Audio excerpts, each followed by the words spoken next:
हमने इससे पहले लार्ज कैप कैटेगरी में दो बहुत ही पॉपुलर फंड्स कवर किए थे। एक तो था आईसीआईसीआई प्रूडेंशियल का ब्लू चिप फंड और दूसरा एक्सिस ब्लू चिप फंड। आज के इस वीडियो में हम एक और बहुत ही पॉपुलर लार्ज कैप फंड को कवर करने वाले हैं। यह है मिरे एसेट का लार्ज कैप फंड। क्या आप एक बहुत ही इंटरेस्टिंग फैक्ट जानना चाहते हैं इस फंड के बारे में? ये फंड 2008 में लॉन्च हुआ था and it was launched as a multi cap fund जिसका नाम था Mirae asset India equity fund.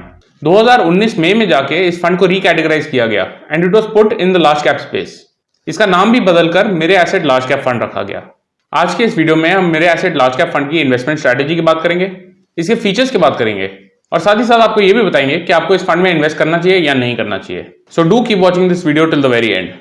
But before we go any further, do not forget to hit the subscribe button for regular updates on many more such videos. मैं हूं गौरव सेठ और आप देख रहे हैं जेड फंड्स। इससे पहले कि हम Mirae asset large cap fund की डिटेल्स में जाएं, आइए एक बार फिर से समझते हैं कि एक लार्ज कैप फंड होता क्या है। Large cap funds equity mutual funds की एक सब कैटेगरी है। इन फंड को अपने एसेट्स का एटलीस्ट 65% हिस्सा डोमेस्टिक इक्विटीज यानी इंडियन शेयर्स में लगाना होता है। In the case of large cap funds, the major portion of the investment should be in large cap stocks. Large cap stocks वो स्टॉक्स हैं जो कि in terms of market capitalisation top 100 की rank में आते हैं। चलिए Mirae asset large cap fund के इन्वेस्टमेंट स्ट्रैटेजी को समझते हैं। Mirae asset large cap fund की इन्वेस्टमेंट स्ट्रैटेजी है to invest at least 80% of their money in the large cap stocks only. Of course within this 80% fund manager के पास ये liberty है टू डिसाइड कि कौन से सेक्टर्स या थीम्स में वो कितना पैसा लगाना चाहते हैं। नॉर्मली इस फंड में फंड मैनेजर की कोशिश रहती है to invest in those companies जिनके पास एक सस्टेनेबल कंपेटिटिव एडवांटेज है, जो बैलेंस अमाउंट है up to 20% that can be invested in mid cap and small cap companies. पर इसमें भी कोशिश रहती है फंड मैनेजर की कि वो क्वालिटी बिजनेसेस और सेक्टर लीडर्स में ही ये पैसा निवेश करें, क्योंकि मैक्सिमम स्टॉक्स इस फंड में टॉप 100 कंपनीज से होते हैं। That's why this fund is categorised as a large cap fund. इस स्कीम की अगर हम सेक्टोरल ब्रेकअप की बात करें तो वी विल नोटिस कि फाइनेंशियल्स में इस फंड ने ज्यादा एसेट्स डाले हुए हैं एट ऑलमोस्ट 30%। उसके बाद एनर्जी सेक्टर में 17% और टेक्नोलॉजी में 13% इन्वेस्टेड है। In terms of the market capitalisation category breakup, इस फंड का जो फोकस कैटेगरी है विच इज लार्ज कैप्स, उसमें 85% इन्वेस्टेड है। The balance 15% is invested between mid cap and small cap companies. अब चलते हैं इस फंड के फैक्ट्स पर। एज ऑन 30 सितंबर 2020, इस फंड के जो एसेट्स अंडर मैनेजमेंट यानी AUM है दैट वाज एट 18,450 करोड़ और इसका एक्सपेंस रेशियो 1.65% का था। मेरे एसेट लार्ज कैप फंड का 30 सितंबर 2020 को NAV यानी नेट एसेट वैल्यू 51 रुपीज 44 पैसे का था। देखते हैं इस फंड ने पिछले कुछ सालों में कैसी परफॉर्मेंस दी है। जैसा आप देख सकते हैं, पिछले 6 महीनों में फंड ने ऑलमोस्ट 30% का रिटर्न दिया है, जो कि बेंचमार्क के रिलेशन में बहुत ही अच्छा रिटर्न है। एक साल के रिटर्न्स देखें तो इवन तो ये रिटर्न्स बहुत ज़्यादा नहीं है, but relative to the benchmark fund की परफॉर्मेंस अच्छी रही है।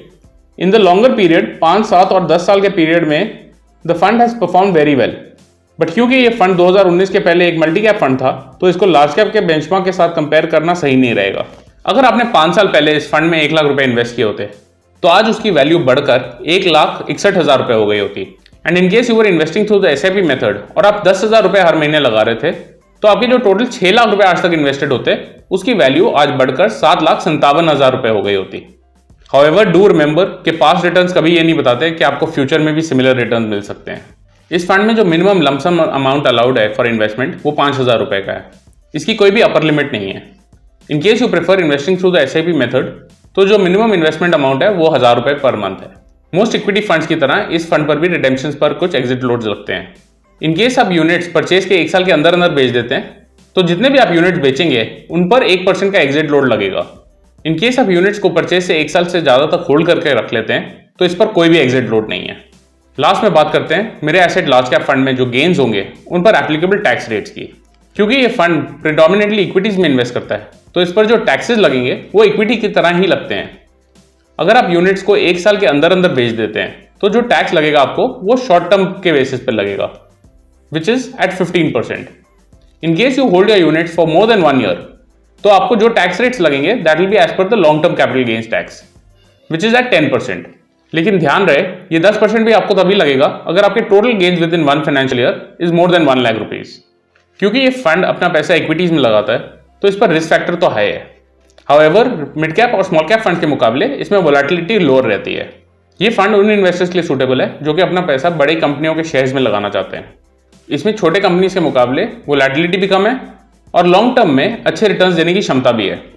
हाउएवर हम हमेशा ये रिकमेंड करते हैं कि इन्वेस्ट करने से पहले अपने फाइनेंशियल एडवाइजर या म्यूचुअल फंड डिस्ट्रीब्यूटर से इस फंड की या किसी भी और फाइनेंशियल प्रोडक्ट की सूटेबिलिटी अपने पोर्टफोलियो के लिए जरूर समझ लें।